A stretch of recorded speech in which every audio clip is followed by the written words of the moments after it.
Well, good morning. I'll try to recreate this in English as accurately as I can. But I also suffer from aphasia, from bouts of aphasia from time to time. Anyway, I was joking in my cafe the other day that Hollywood movies always make things better. They enhance reality they are based on, or they they add music, they add effects. Now we got the digital stuff, and it's the same in porn.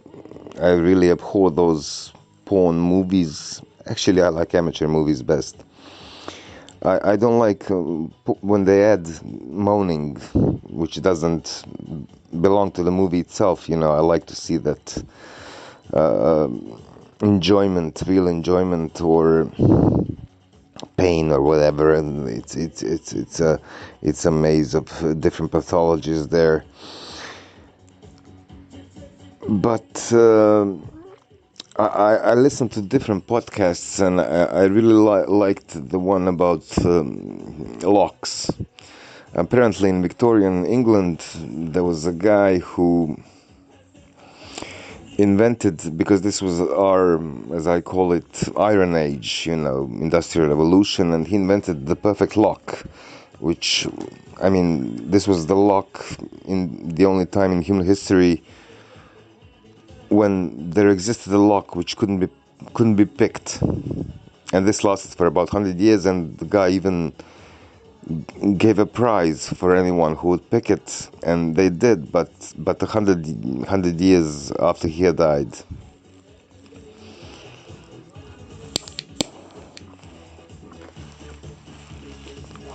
And since this was the only time in human history ever that there existed such a lock, the authors of the podcast joke that it's better to have good neighbors than something close to a perfect lock. But I like a plethora of different podcasts, and the one I really enjoyed is about wild animals. So the idea is, the question is just how accurate these nature documentaries are, and the answer is not at all. Because the guy says, if we really portrayed nature as it is, if we showed the audience how these animals attack us and how, what graphic scenes you can see out there in nature, no one would watch this. But of course, you can also lie. For example, when I was summoned to take my exam for a court interpreter, these stupid chicks, knowing I'm gay, asked me what marriage was. And off the top of my head, I just started reciting, marriage is a union between a man and a woman, enacting a scene for them, and they are stupid enough to think that they won over me or that I believe it. And my thesis is that people have forgotten how to read the newspapers. And since there is a misconception that politics is void of responsibility, I wanted to correct this a bit, rectify it, by retelling some of the scenes that take place behind the scenes, in the background.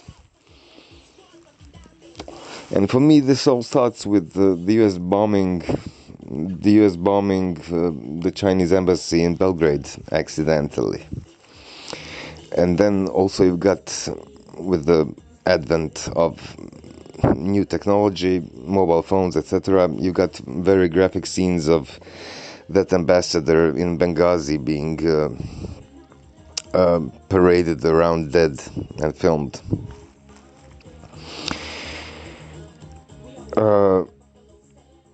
But what goes beneath the radar is something like this. There was a guy, you may have stumbled upon the name. It's Total. It's a French oil company, and the general manager of the company probably in cahoots with the French government, because you've got the three key players, which are China, America, and Russia. But then you also have England, and you've got France, and you've got Qatar, and you've got Saudi Arabia, etc., etc. And then you've got Erdogan, who has become famous by claiming that the theory of evolution is Darwin, that he's too complex for pupils. And I was trying to bring home what evolution is. I had gotten this book of ants years ago because I'm really interested in this. And a bumblebee basically makes a simple hole in wax, but this presents a vast expenditure of wax, and basically bees are perfected bumblebees who drill these holes so tightly together that you get these hexagons. Anyway, this guy, this Frenchie, went to the Russian airport probably to break sanctions, to get the sanctions lifted. And there was also the Macedonian government whose plane went down in Bosnia, and you can research this because today information, much of it is public. And they had just visited Moscow before that, so that was probably Americans, and the Polish guys in the plane, that was Russians, because NATO was expanding. And the reason for these programs is to get the awareness out there, to stop things spiraling out. So this guy comes to Moscow, and probably Americans pay someone pays the bulldozer guy to ram the bulldozer into the plane catches fire, and the guy obviously dies. And sanctions, as you may be aware, were not lifted. They are still in place. And the second incident I wanted to tell you about is the Saudi prince, who is alienated from the populace to a degree, also on a certain level represents the Muslim world. And he visited the Downing Street, and my assumption is that he deliberately bought a couple of Typhoons. This is nothing, he bought some like 4 planes. There's a vast war raging in the region, and I predicted the war in Yemen. I really did, just by cross-referencing news, and I said there is a war coming 4 months in advance, and everyone told me I was mad, and then the war happened. And the British are selling arms to Yemen as well, some other players as well, obviously. Today you've got coordination because of technology, but you also have squabbles. And you can check this on his Twitter feed. The Putin spoke to the prince while he was in England, buying the planes, filming himself in front of the Downing Street on news, and that's when the poisonings occurred.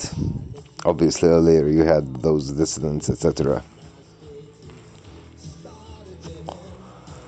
And this interconnected world exists nominally. The pinnacle is the UN. But you also got the Arab League, which doesn't function. You've got different G formats, which are Western. Then you got the Union of the ex-Soviet republics, etc., etc. And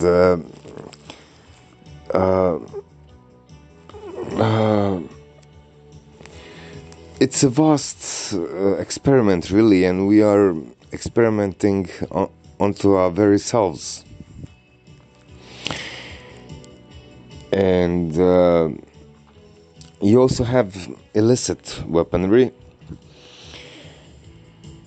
meaning that these key players have, satellites and different things. And one of my favorite podcasts is Eyes in the Sky, and it's a weapon. There is a high altitude flying plane. The joke is, when will you see it? And the answer is never.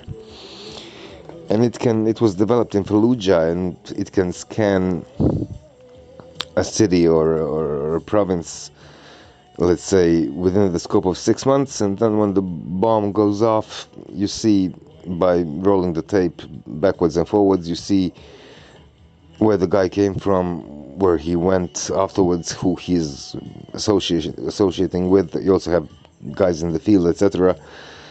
And then you can sketch a fairly accurate picture of a place, who's doing business with whom, etc. And the problem is that this is, for example, unlawful and unconstitutional in America, but these guys who designed this then saw that in Mexico, I'm telling you, these things are fairly global now. Countries coordinate. I called it a gangbang. So you got that New Zealand Prime Minister making fun of herself, saying that she doesn't understand the gun problem in America, but she's basically publicly making a fool of herself because she's a fifth-tier player. And things are being, these G and UN and different formats are formal, but you also have informal. You have squabbles, but you have also decisions on what to do, And the experiment is on ourselves, and you can see this today in The Hague, For example, you had the British venturing out that they might allow their soldiers to be prosecuted for war crimes. It's not a decision, it's just an idea, because the three main players aren't signatories of the International Court, Criminal Court, which prosecutes for war crimes. Of course, you've got Africa and the whole mess. But in 2005, I joked that what good there could come out of the Pope calling out for peace once more. And just the other day, he said that nuclear weapons are immoral. But an English expert said on Al Jazeera, very well, fine, but we already have conventions against chemical weapons and mines and cluster bombs and whatnot, and they don't work. So basically, the whole idea is to prevent things spiraling out of control. And anyway, I forget whether I said this, but they decided that this Eyes in the Sky program is useful in Mexico because the drug guys are killing cops. So they said this might be legal, but cops are getting killed. We have to do something.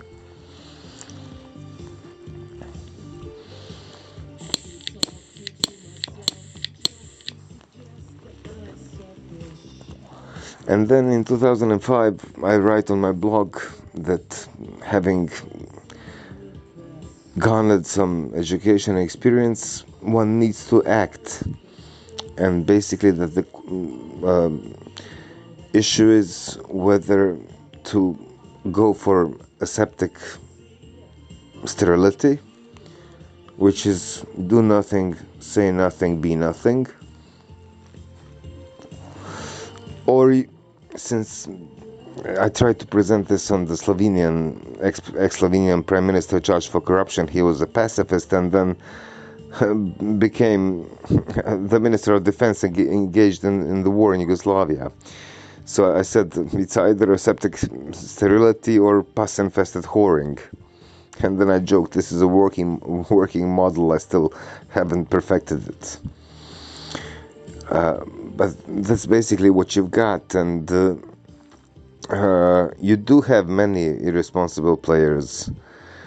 But I just wanted to clarify that there are also guys doing here very important work. So, who would watch this?